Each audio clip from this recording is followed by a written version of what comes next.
Desain otaknya begitu. Ya, desain otaknya bahwa perempuan yang bisa mengerjakan lebih banyak pekerjaan. Ya. Makanya kita ya bisa seperti ini. Mungkin ibu-ibu perempuan-perempuan ya ajak makan dan cuma ngomongnya sekelebatan, itu dia nggak denger loh. Bukan sengaja.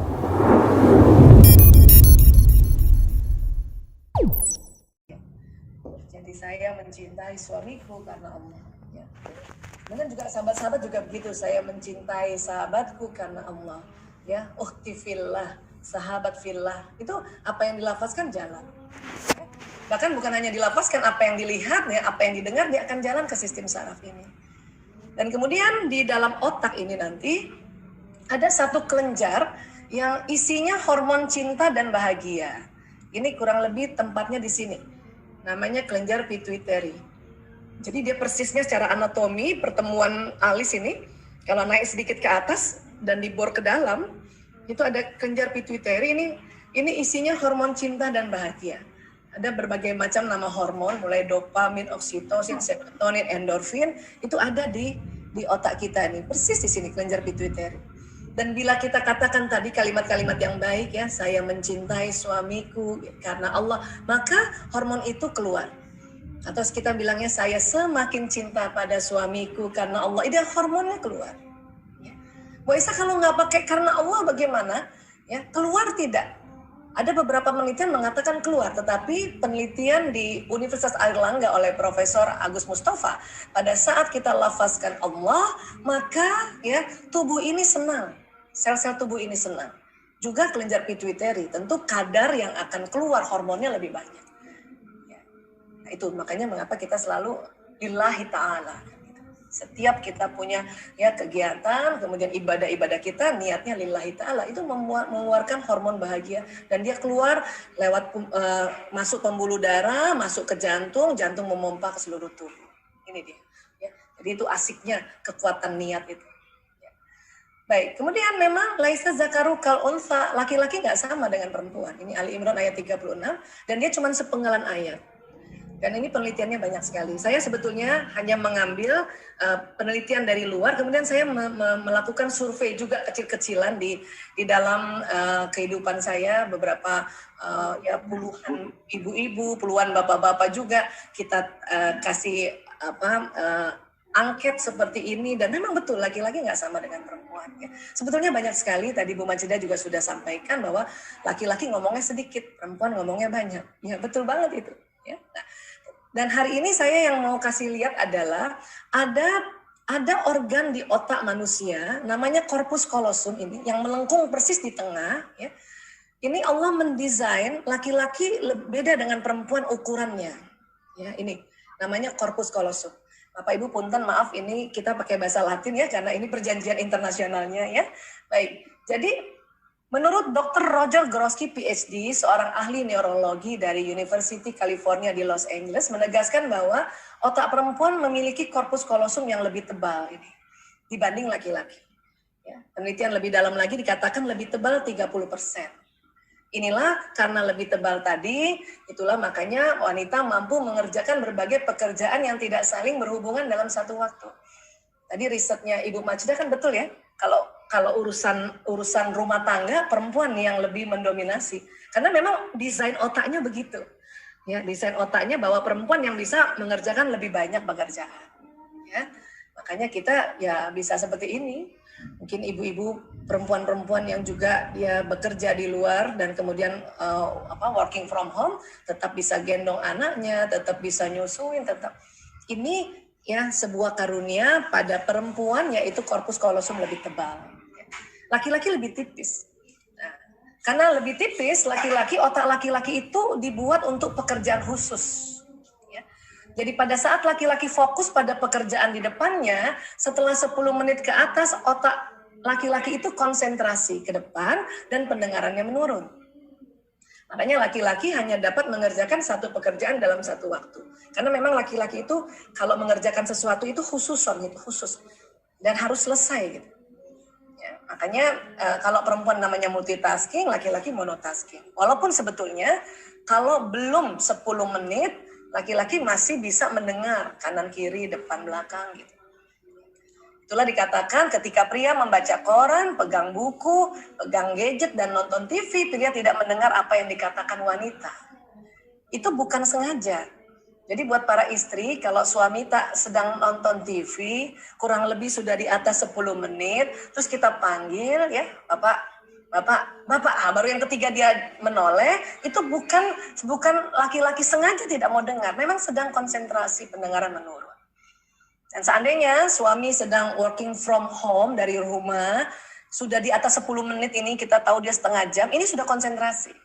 Dan kalau istri cuman sambil lalu lewat di belakangnya untuk ajak makan, ya, ayo kita makan Pak, gitu ya misalnya, tapi cuma satu kali dan hanya sambil lalu, itu tidak didengar memang.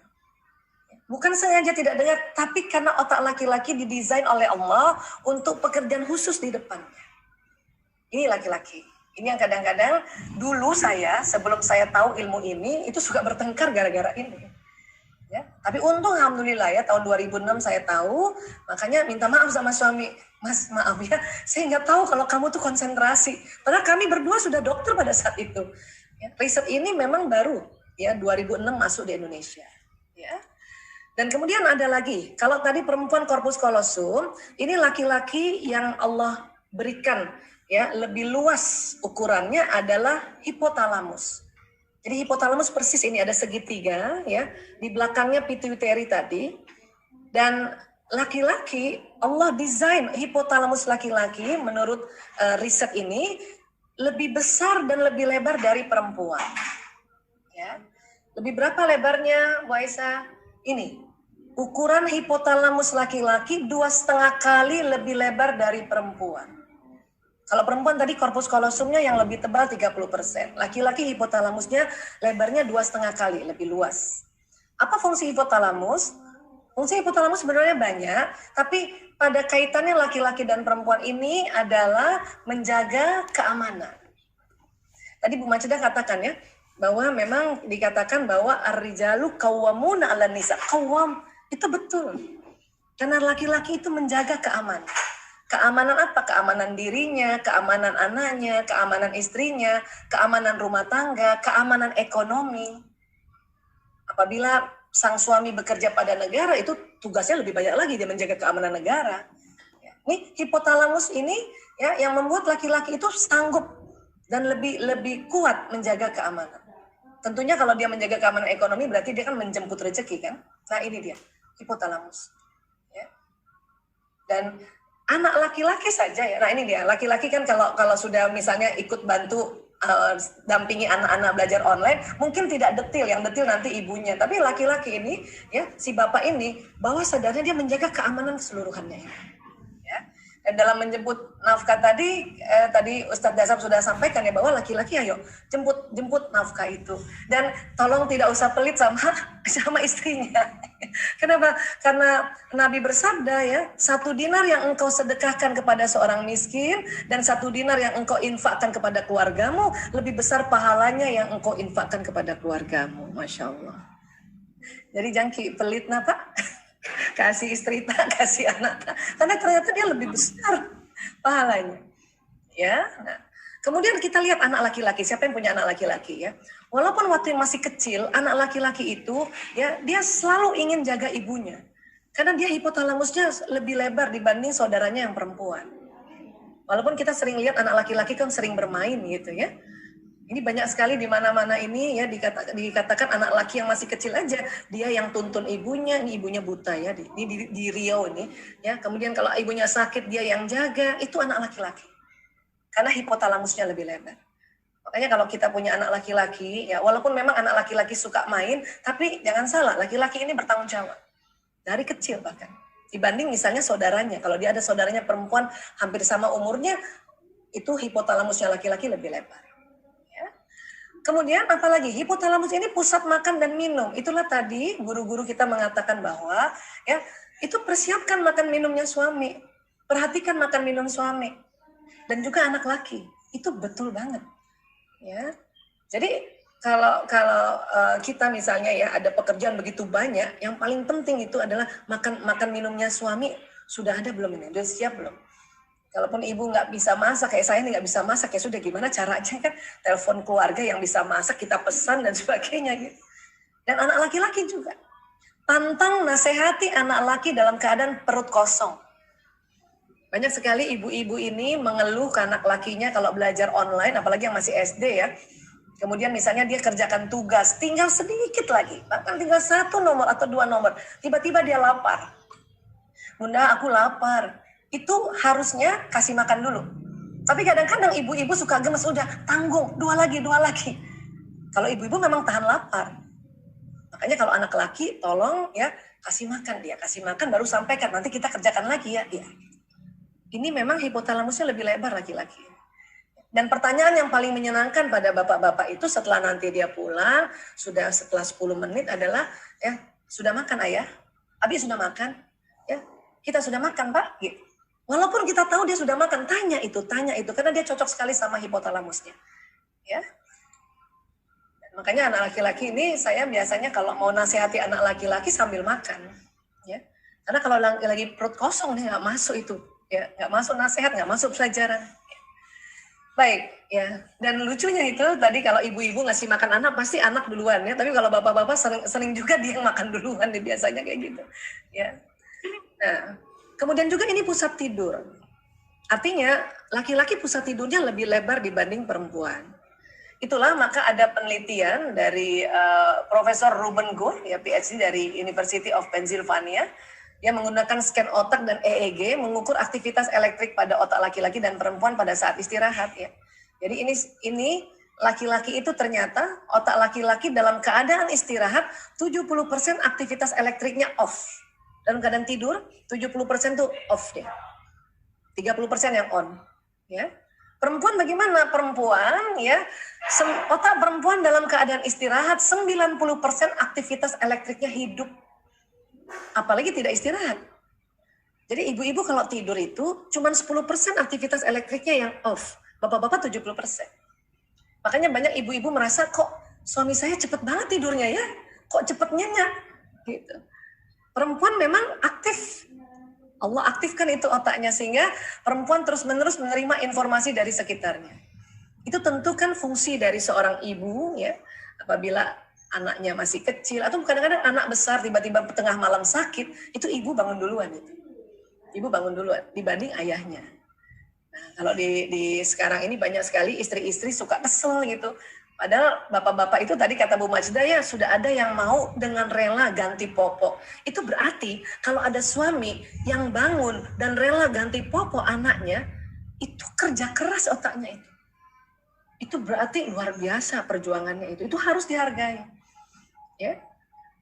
Karena memang desain yang benar itu perempuannya yang 90% elektriknya hidup. Saya dulu tidak mengerti ini. Ya, tahun 2006 itu kan sudah 5 saya punya anak. Ya, setiap anak bangun saya yang bangun. Pas lihat bapaknya kok enak banget tidur ya gitu. Itu sering kesal itu. Tapi setelah ngerti ini, astagfirullahaladzim, ya, minta maaf ya dan udah nggak marah lagi soal kayak gini. Buat apa marah kayak gini, buang energi. Tapi tetap laki-laki masih bisa dengar 30% aktivitas elektriknya hidup. Untuk apa coba? Biasanya laki-laki pada saat dia tidur, anak di dalam ruangan nangis dia nggak dengar, tapi alarm motornya atau mobilnya di luar rumah dia dengar. Kenapa? Karena memang dia menjaga keamanan. Dan memang 30% aktivitas elektriknya nyala itu ya untuk dipersiapkan mendengar apa yang ada di luar rumah. Cuman mungkin sekarang karena rumah pakai AC jadi kedap makanya nggak kedengeran ya. Kalau zaman dulu laki-laki itu dia selalu siap kalau ada apa-apa di luar rumah, bunyi-bunyi kah atau motornya alarmnya bunyi kah, mobilnya dia loncat itu. Ya, ini ya. Dan makanya kalau ibu-ibu jaga anak langsung bisa terjaga ya, kecuali capek sekali ya. Bapak-bapak bisa sangat lelap kadang-kadang nggak rasa anaknya turun dari pangkuannya gitu ya. Jadi ini bisa anaknya jalan kemana, bapak-bapak nggak rasa. Gitu. Dan itu kita nggak usah bertengkar soal ini, nanti buang waktu. Ya. Dan apalagi tadi mungkin juga kata tim saya, Ustadz Dasaf bilang juga ya bahwa ya layani suami, karena memang ini pusat syahwat birahi. Dan pusat syahwat birahi ini bersamaan dengan pusat menjaga keamanan. Artinya pada laki-laki pada saat dia capek menjaga keamanan ekonomi, hipotalamusnya tegang, dan salah satu untuk merilekskannya adalah hubungan intim suami istri. Ini betul sekali, ya, karena memang di otak seperti itu sebetulnya, Allah desainnya seperti itu. Ya. Jadi tetap kita perempuan pada saat kita masih sehat dan suami sehat, ya tetap kita juga gimana caranya untuk kita fit, ya fit, ya mungkin banyak makan yang bernutrisi, olahraga juga kan harusnya gitu ya. Walaupun perempuan itu susah olahraga, ya. Nah ini, oke, sekarang ya apa yang kadang-kadang bikin kesel suami istri ini, ya walaupun kita tahu dia ini jodoh, dia ini tertulis di Lauh Mahfuz, itu sebetulnya karena ada otak emosi. Jadi di tengah ini ada otak emosi. Sering disebutnya the limbic system. Setiap orang ada otak emosi. Ya, teman-teman psikolog ini biasanya memperdalam tentang otak emosi. Semua orang ada otak emosinya, baik itu masih bayi, bahkan di dalam rahim seorang ibu, janin itu sudah ada otak emosinya. Bahkan bukan hanya manusia saja yang punya otak emosi, hewan golongan mamalia ini juga punya otak emosi. Makanya ini sering disebut otak mamalia. Mamalia brain, ini dia. Itulah makanya mengapa kita nih ada sifat binatang. Dan kadang kita lebih rendah dari binatang karena memang di otak kita ada otak mamalia. Untuk itulah salah satu mengapa kita keluarga muslim pada saat anak lahir, kemudian kita sudah berikan nama yang baik, kita diminta akikah. Akikah itu salah satu perlambangannya adalah untuk bisa mereduce otak mamalia si anak ini. Ya.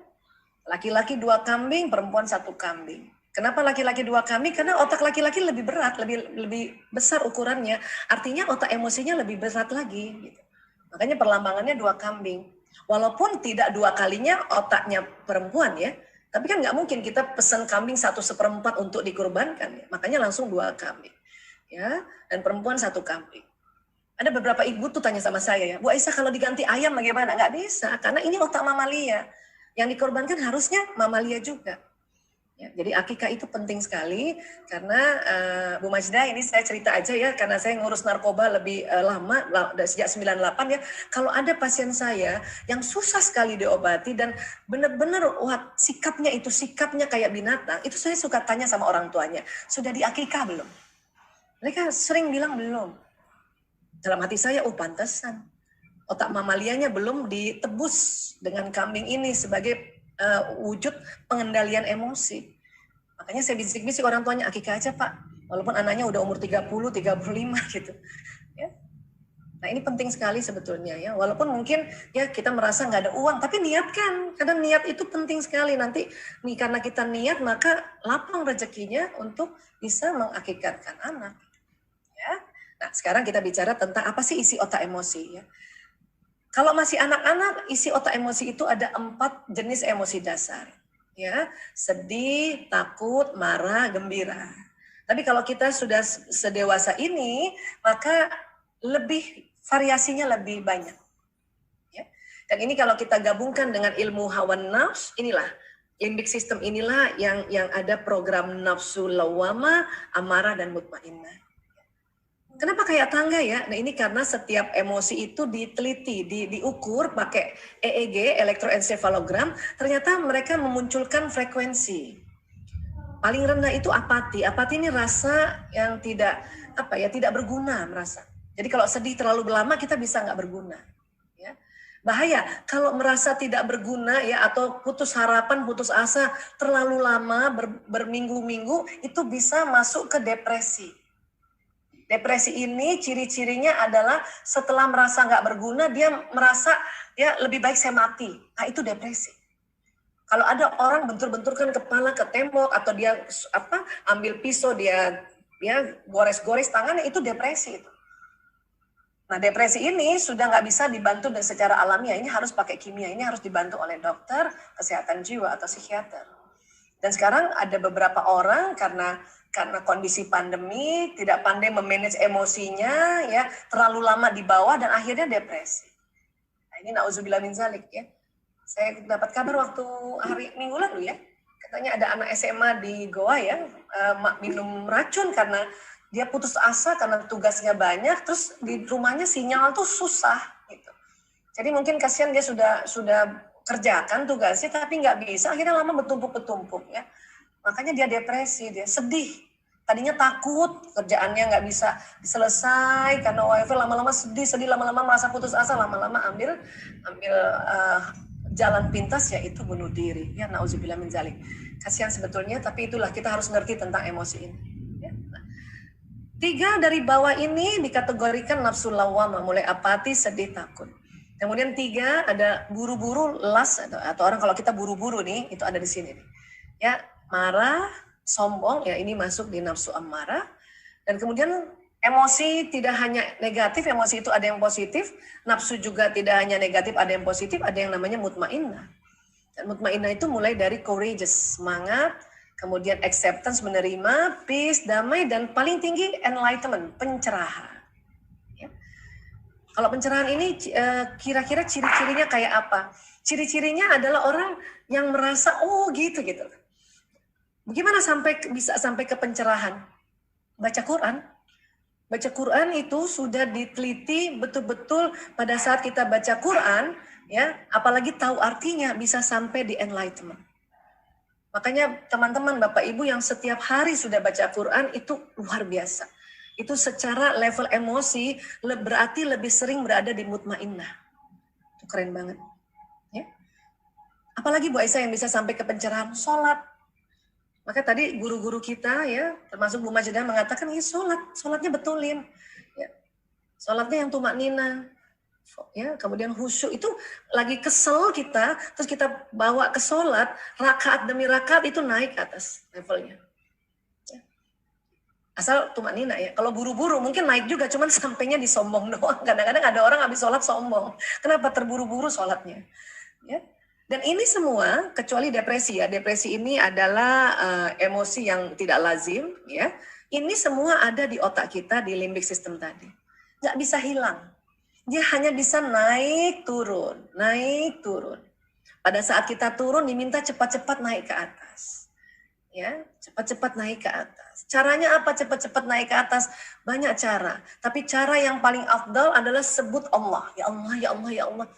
Tarik nafas, istighfar, astagfirullahaladzim. Atau kalimat istirja, ya sedikit rasa takut kita disuruh innalillahi wa inna ilaihi rajiun. Jadi ini pada saat kita takut, innalillahi wa inna ilaihi rajiun. Terus kita ulang lagi innalillahi wa inna ilaihi rajiun. Astagfirullahaladzim, itu bisa naik ke atas. Terkadang sudah di atas, tiba-tiba misalnya kita sudah terima ya, bahwa oke, sekarang pandemi lebih banyak di rumah, kita lebih banyak kerja di rumah gitu ya. Kita udah terima nih. Udah bersyukur anak-anak di rumah, suami di rumah juga, udah syukur banget. Ya, udah syukur ada Zoom bisa kita ya berkoneksi dengan hal-hal kerjaan yang lain. Tapi tiba-tiba ya dengar kabar bahwa pandemi kayak gini bisa sampai 2 tahun, itu bisa turun, emosi kita ketakut ini langsung turun. Tapi karena kita sudah diajarkan setiap ada rasa sedikit rasa takut ya, sedikit rasa lapar, kemudian kekurangan harta, kekurangan jiwa, bahkan kekurangan buah-buahan ya. Di Al-Baqarah 155, kita disuruh mengucapkan kalimat istirja innalillahi wa inna ilaihi rajiun. Karena lanjutan di Al-Baqarah 156-nya, yaitu apabila kita diberikan musibah, kita ucapkan innalillahi wa inna ilaihi rajiun. Itu ternyata kalau diulang-ulang naik ke atas. Dan keimanan seseorang dikatakan naik turun karena ada si emosi ini. Yang bahaya kalau terlalu lama di bawah. Nanti kita lupa kalau Allah Maha segalanya. Kalau kita ketakutan terus tentang resesi, ekonomi, krisis, dan sebagainya, takut, nggak cepat-cepat istighfar, maka kita nanti lupa bahwa Allah yang Maha memberi rezeki. Karena keimanan seseorang itu naik turunnya karena pengaruh si emosi. Dan emosi itu kalau di otak dia di tengah, persis di tengah. Dia kayak intinya magnet di dalam otak itu. Makanya bagaimana caranya kita naik ke atas. Ya? Oke. Istighfar ini luar biasa. Saya beberapa kali ikut teknik-teknik bagaimana manajemen emosi dengan cara-cara macam-macam lah ya, cara-cara sekuler, cara-cara. Tapi nggak ada kalah istighfar. Demi Allah, nggak ada kalah istighfar. Astagfirullahaladzim, astagfirullahaladzim, astagfirullahaladzim. Bagusnya lagi istighfarnya dilafazkan ya, astagfirullahaladzim. Kenapa? Karena pada saat kita istighfar, astagfirullahaladzim, itu karbon dioksida keluar dari mulut. Karena karbon dioksida keluar maksimal, maka hidung tarik oksigen. Astagfirullahaladzim. Tarik oksigen otomatis, maka oksigen akan naik ke otak kita, otak emosi yang tadinya tegang kemudian jadi rileks gitu ya. Dan kemudian karena kalimatnya adalah astagfirullahaladzim, aku mohon ampun pada Allah yang Maha Azim, itu jalan ke sistem saraf itu. Dibanding misalnya kita pakai cara-cara biasa, cara-cara yang ya cuma tarik nafas, walaupun itu juga bisa. Tapi kalau nafas saja, itu oksigen yang ditarik 3 liter. Tapi uniknya pada saat habis istighfar, astagfirullahaladzim, karena istighfar ini huruf jaharnya banyak, sehingga karbon dioksida keluar dulu. Pada saat dia keluar, hidung tarik nafas otomatis sebanyak oksigennya 5 liter. Jadi lebih banyak lagi kan. Dan kalimat astagfirullahaladzim ini sangat bermakna. Ya. Dan Rasulullah SAW bersabda, siapa saja rutin baca istighfar, maka Allah akan memberikan solusi atas setiap kesulitannya, penyelesaian bagi setiap permasalahannya, dan dia akan memberinya rezeki dari jalan tak terduga. Ya Allah. Sebetulnya keutamaan istighfar itu banyak sekali hadisnya. Kita ambil satu saja, ini sudah ada 3 keutamaannya. Kalau kita anggap saat ini adalah sulit karena pandemi, makanya kita kadang-kadang sulit berhadapan pasangan hidup dan anak, maka disuruh istighfar. Kalau kita anggap sekarang ini masalah, maka disuruh lagi istighfar. Karena Nabi yang bersabda, Allah Subhanahu wa Ta'ala memberikan penyelesaian bagi setiap permasalahan. Dan kalau kita anggap saat ini rezeki kita ini agak-agak terhambat karena kondisi dunia seperti ini, maka kita diminta istighfar. Karena Allah memberi rezeki dari jalan tak terduga. Ya. Kalau kita lagi nggak punya uang, pantang mikir pinjam uang siapa ya, minta sama siapa ya. Kenapa? Biasanya kita kecewa itu. Maka kita disuruh istighfar dulu, astagfirullahaladzim, astagfirullahaladzim. Nanti Allah akan kasih jalan tak terduga. Ya. Ada ibu-ibu ya sering saya cerita tentang istighfar. Ada ibu-ibu kaget, kok gampang banget Bu Aisyah. Ya memang Islam itu ngajarin sesuatu yang gampang. Mungkin ini sudah juga dilakukan, tapi kita perkuat lagi, perkuat lagi, perkuat lagi. Ya. Dan pada saat istighfar tadi, emosi naik ke level mutmainnah. Ya. Nah, kemudian ini tadi emosi di tengah nih. Nanti berbedanya laki-laki perempuan lain lagi nih ya. Jadi kalau emosi di tengah, pada laki-laki emosi itu mempengaruhi otak kanannya.